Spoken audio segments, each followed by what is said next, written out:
What's going on, everybody? Welcome back to another GTA 5 testing of new DLC vehicles from the Agents of Sabotage DLC. Today we are testing out the DH-7 Iron Mule versus a Cargo Bob.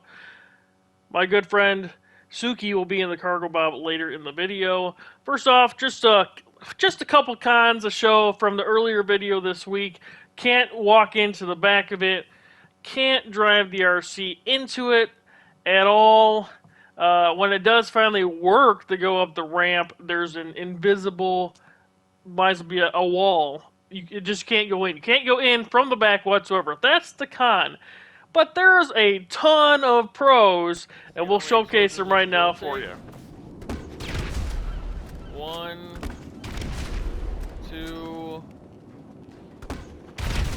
3. Alright, so there was the grenade 3 times. Then we have the rocket launcher, something we noticed. If you shoot from the front, you actually get a better chance of surviving. So a rocket launcher at the front.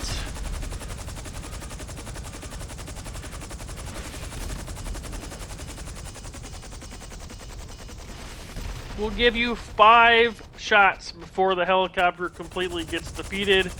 And then you're actually only going to get 1 shot from the side of the heli, and it's a total annihilation. But 5 shots from the front, that's pretty good. A tank at the front, however, you're only going to get 1 shot, so we didn't even try the side. But then we tried the explosive sniper rounds. This one is pretty crazy. Right at the front of the heli.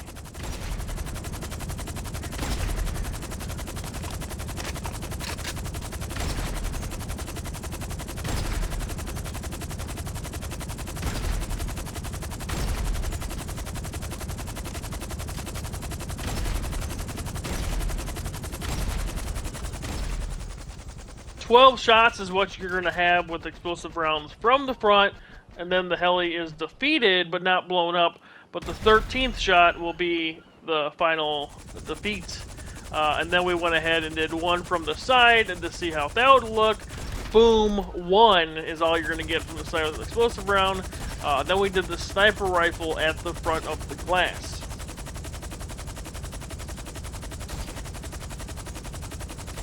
You're actually going to get 5 shots off at the windshield before it breaks, and the 6th shot you'll be able to kill someone in the glass. Next up we have the full-on speed test. One thing to note, the new Cargo Bob, not the new Cargo Bob, sorry, the Iron Mule actually has flares on it. The Cargo Bob does not, so that's another pro in case you're in a public lobby using this. Someone tries to attack you, it has flares. Doesn't have any weapons, but it does have flares, so that's a plus. It's also a lot more faster, and it's huge compared to that. It's like twice the size of the Cargo Bob, or maybe like a size and a half, I'm not sure. Next up is the small van test. It was like the closest vehicle we had in the airport, but either way, you can see the first one, and then me, I'm in the next one. The Mule takes off without a problem, stable. One thing to note also is a long cable. The Mule has a longer cable than the original Cargo Bob. Cargo Bob again takes off here. It's kind of struggling. I think it's mostly because of a short cable. Ambulance rocks back and forth. And then next up we have me taking off in the ambulance. Again, a little not stable at the beginning, but it easily stabled itself right out. And a long cable helps out the whole way through.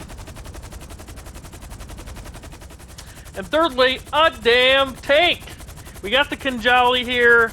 Had no problem picking it up. Well, that's an understatement. So basically with the Kanjali, you got to hit like the machine gun. That's where you got to grab.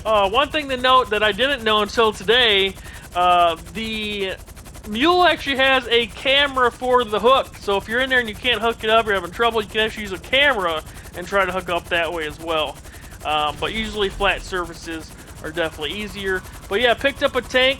No problem that we got Suki in the tank. She's shooting, and it's like staying stable the whole time. So that's a big benefit. The old Cargo Bob used to be able to pick up heavy vehicles, and it just struggles now. It can't even lift them up off the ground. So cons to take away from this, I mean the tank. You can pick up a tank. It also has flares on it. It cannot take any explosive rounds whatsoever, any rounds at all, to the side. It will blow up. And maybe a machine gun or like one sniper rifle, no explosives, probably will work. But then from the front, it takes, what was it? It was 5 rockets to the front, 12 explosive rounds to the front. I think it's 3 grenades or 1 grenade. It's pretty good. So it's definitely the new beast of the skies, the new Annihilator, the new Terminator. That's horrible. I'm sorry, but I think it's actually my favorite purchase. Maybe one of my favorite purchases of this DLC. Obviously, it's not going to beat like the HSW Banshee that came out. That thing's awesome. But when you're looking at weaponized vehicles, definitely a vehicle you're going to want to have.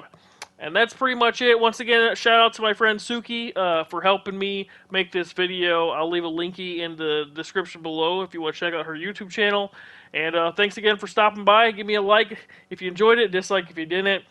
And if you see yourself coming around more often than not, consider subscribing, as it's the best way to support my channel. That being said, I'll see you guys in the next one. Have a good one. Peace.